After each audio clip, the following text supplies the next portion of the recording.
Students, आपने पहले पढ़ा था ब्लड वेस्कुलर सिस्टम, हम पढ़ेंगे ब्लड ट्रांसफर, हम पढ़ेंगे लिम्फेटिक सिस्टम। ये भी एक lymph is another fluid connective tissue. ये भी प्रोस्टेट ट्रांसपोर्टेशन में हेल्प करता है। Okay, in addition to blood vessels, blood contains lymphatic vessels. ठीक है, some pores are present in the walls of the capillaries through these pores small amounts of plasma protein and blood cells flow out in intercellular spaces in tissues. Okay, so this form of tissue fluid or lymph is a colorless fluid that contains less protein. Okay, the fluid enters into tiny vessels situated in intercellular spaces. These capillaries join to form lymph vessels. Okay, तो यहाँ पे आप देख सकते हैं ये lymphatic system की एक कैपिलरी है। तो इसमें ये वॉल ऑफ द ये कैपिलरी है। ओके, तो यहाँ पे ये इसकी वॉल है, तो इसमें ये ओपनिंग है। ठीक है, स्मॉल ओपनिंग है इसमें इनटू लिम्फ वेसल, एंड ये इंट्रासेलुलर फ्लूइड है और ये सेल्स हैं। ओके, तो ये इन पोर्स के थ्रू अपना जो क्या बोलते हैं, इन पोर्स के थ्रू ये प्लाज्मा प्रोटीन्स और ब्लड सेल्स इंटरसेलुलर इन सेल्स के बीच में फ्लो करता है लिम्फ। ओके, इन सेल्स के बीच में यहाँ पे ये फ्लो करता है। ओके, इस स्पेस में। हम नेक्स्ट इसके बाद पढ़ेंगे फंक्शंस ऑफ लिम्फ। इस लिम्फ के फंक्शंस क्या क्या हैं। Okay, it acts as a reservoir of water, salts and digestive food. It carries digested foods and fats into small intestine. Lymphatic vessels present in the intestinal villi absorb fatty acid. तो जो हमारे small intestine में जो विल्ले होते हैं वो fatty acid जो है इन्हीं लिम्फेटिक वेसल्स के थ्रू एब्जॉर्ब करते हैं। इसमें फैगोसाइट्स होते हैं। फैगोसाइट्स मतलब ये किसी भी बैक्टीरिया या किसी फॉरेन पार्टिकल जो हमारी बॉडी रिकॉग्नाइज नहीं करती है तो उनको ये इंजेस्ट कर लेता है, तो उनको बाय द प्रोसेस ऑफ फैगोसिटिसिस, और जो सेल्स उन प्रोसेस को करते हैं उनको फैगोसाइट्स बोलते हैं। ठीक है, अब हाई हार्ट अटैक कैसे होता है। High BP, smoking, consuming food items with high cholesterol, being overweight are some causes of heart attack. ठीक है, most are cause by blood vessels that being blood and oxygen. तो ये आपने lymphatic system पढ़ा। Okay, अब इसके बाद आया excretory system in humans. Excretory system in humans, तो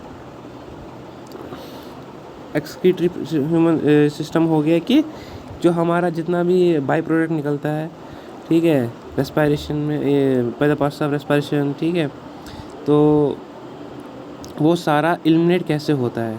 ठीक है, तो इसी ये प्रोसेस बाय एक्सक्रीटरी सिस्टम होता है ह्यूमंस में। ठीक है, अब इस एक्सक्रीटरी सिस्टम में क्या क्या चीज़ें हैं। एक तो पहले किडनी है, मेजर आर किडनीज। तो जितना भी हमारा नाइट्रोजन वेस्ट निकलता है बॉडी में, ठीक है, तो and are helpful in maintaining, वो नाइट्रोजन वेस्ट को निकालते हैं और वाटर बैलेंस को मेंटेन करते हैं by removing excess fluid. The various such as urea, uric acid are supplied from the blood to the kidneys. तो ब्लड में जो रेस्पायरेशन के जो बाई प्रोडक्ट्स हैं, यूरिया, यूरिक एसिड, वो ब्लड को सप्लाई होते हैं, वो ब्लड के थ्रू किडनीज को सप्लाई होते हैं। ठीक है, और बेसिक फिल्ट्रेशन यूनिट जो उसमें नेफ्रॉन होते हैं वो इस सारे नाइट्रोजन वेस्ट को बाहर निकाल देते हैं। ठीक है, अब ये कैसे होता है, अब हम पढ़ेंगे स्ट्रक्चर कैसा है, किडनीज का स्ट्रक्चर क्या है, मतलब ये कैसे होता है, ये by products urea, uric acids, water, excess water, ये कैसे बाहर निकलता है, और डिफरेंट जो नाइट्रोजनस वेस्ट होते हैं वो कैसे बाहर निकलते हैं, वो अब हम पढ़ेंगे। तो इसमें पहले बेसिक स्ट्रक्चर पढ़ेंगे किडनी का होता क्या है बेसिक स्ट्रक्चर। ये रेडिश ब्राउन होते हैं। ठीक है, which are found in pairs, ये पेयर में मिलेंगे, 2 के पेयर में। These are divide into 2 part, outer dark region and called cortex. Okay, और इनर डार्क लाइटर रीजन उसको मेडुला बोलते हैं। और इनमें माइक्रोस्कोपिक बेसिक स्ट्रक्चर जो इसका नेफ्रॉन होता है, नेफ्रॉन जैसे सेल्स होते हैं, तो ये नेफ्रॉन से बना है। ठीक है, इसका जो किडनी का जो बेसिक जो ऑर्गन है जो फंक्शन करता है उसको हम बेसिक ऑर्गन ये नेफ्रॉन बोलते हैं, ठीक है। तो the kidney consists of a cluster of very thin capillaries. Each cluster is associated with cup-shaped end of the tube in which filter urine is collected. These basic filtering units are called nephrons. Each kidney possesses a large number of approximately, इसमें कम से कम 1 से 1.5 million nephrons होते हैं, ठीक है।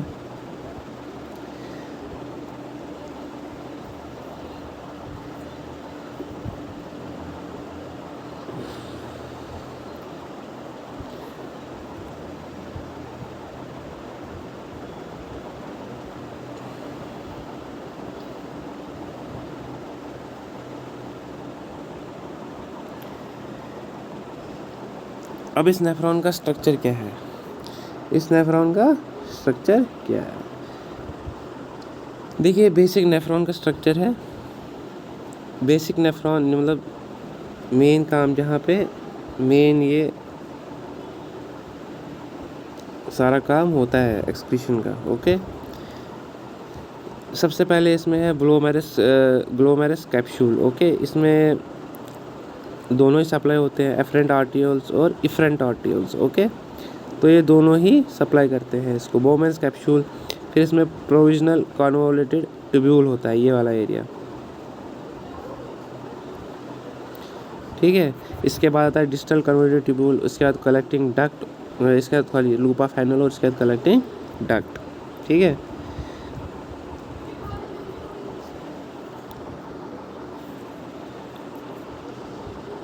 हम nephron का structure पढ़ेंगे, हम नेफ्रॉन में क्या क्या होता है। The main components of nephron are glomerulus, Bowman's capsule और long renal tube. The blood enters in the kidney through renal artery, तो रीनल आर्टरी से किडनीज में क्या आता है, blood, which branches into many capillaries. तो ये जो रीनल आर्टरी से आता है फिर ये डिफरेंट आर्टरीज में मतलब बहुत सारी कैपिलरीज में क्या हो जाता है, बढ़ जाता है, एसोसिएटेड विद ग्लोमेरुलस। तो ये ग्लोमेरुलस के ऊपर इस ये जो ये वाला ग्लोमेरुलस है यहाँ पे, इसके ऊपर ये इसके अंदर ये आ जाता है। तो water and solutes are transfer to the nephron of at the Bowman's capsule. तो वाटर और सॉल्यूट्स इसी बोमेन कैप्सूल में आते हैं। इन प्रॉक्सिमल ट्यूब्यूल आपने कहाँ देखा था, प्रॉक्सिमल ये वाला, प्रॉक्सिमल ट्यूब्यूल ये वाला पार्ट है, ये वाला proximal tubule. The some substances such as amino acids, ठीक है, amino acids, glucose, salt are selectively reabsorbed. तो जो एक्सेस तो होते हैं अमीनो एसिड उनको निकाल देते हैं, मगर इनको सेलेक्टिवली रीअब्सॉर्ब कर लिया जाता है। और unwanted molecules are added in the urine. तो जो अनवांटेड इनमें जो अननोन मॉलिक्यूल्स होते हैं उनको यूरिन में ऐड कर दिया जाता है। The filtrate that moves down.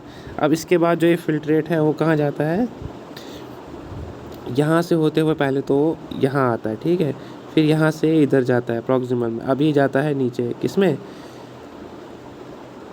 Loop of Henle में, लॉन्ग लूप ऑफ हेनले में। यहाँ क्या काम करता है, इन विच वाटर इज, इसमें वाटर रियाज़ा होता है। तो आप याद रखना प्रॉक्सिमल में क्या होता है, प्रॉक्सिमल जो ये प्रॉक्सिमल है इसमें होता है, इसमें क्या क्या होता है, अमाइनो एसिड्स, ग्लूकोज और साल्ट, इस वाले में, ठीक है, प्रॉक्सिमल में। तो इसमें होता है वाटर, इसमें क्या होता है, इसमें होता है वाटर, किसमें, लॉन्ग लूप ऑफ हेनले में, ओके, रीअब्सॉर्ब होता है। The filtrate moves upward into the distal tubule and finally to the duct connection from many nephron. तो इसके बाद ये फिल्ट्रेट कहाँ जाता है, ये सारा फिल्ट्रेट जो है, ये सारा फिल्ट्रेट इसमें जाता है डिस्टल कन्वोल्यूटेड ट्यूब्यूल में, जहाँ से ये जाता है कलेक्टिंग डक्ट में। तो ऐसे 1.5 मिलियन नेफ्रॉन जो होते हैं इस कलेक्टिंग डक्ट के थ्रू ही ये यूरिन कलेक्ट होता है, ठीक है। The urine formed in each kidney enters the long tube, उसके बाद ये यूरेटर में जाता है। तो ये सारे कलेक्टिंग डक्ट किस में जाते हैं, यूरेटर में। The ureters move urine from kidneys to urinary bladder. तो यूरेटर से कहाँ जाता है? यूरिनरी ब्लैडर में. Urinary bladder is another control. अब यूरिनरी ब्लैडर जो है नर्वस सिस्टम के कंट्रोल में होता है. तो जब नर्वस सिस्टम को लगता है कि यूरिनेट करना है तो ये सारा यूरिन बाहर चला जाता है.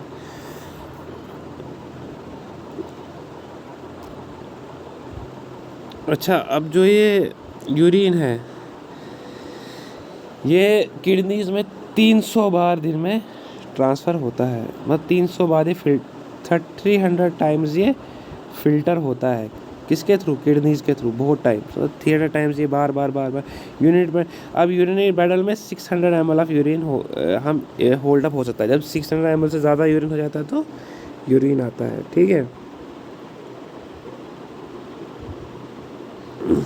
अब क्या होगा अगर हमारे जो किडनीज फेल हो जाते हैं तो एक्सेस ऑफ फ्लूइड वेस्ट और मिनरल फ्रॉम द बॉडी नहीं निकल पाएंगे. ठीक है. They also make hormones that keep the bones and stones healthy. If kidneys fail to function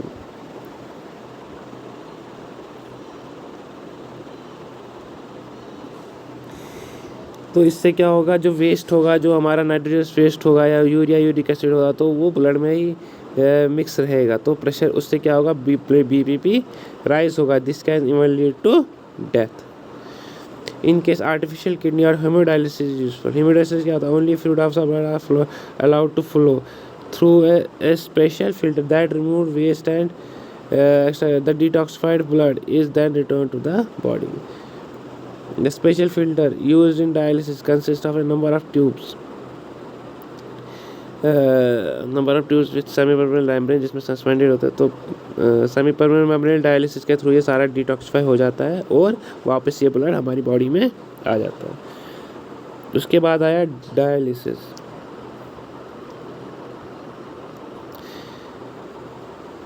Sometimes kidney stops functioning because of an injection or an injury. This leads to the accumulation of harmful waste in the body, which can even lead to death.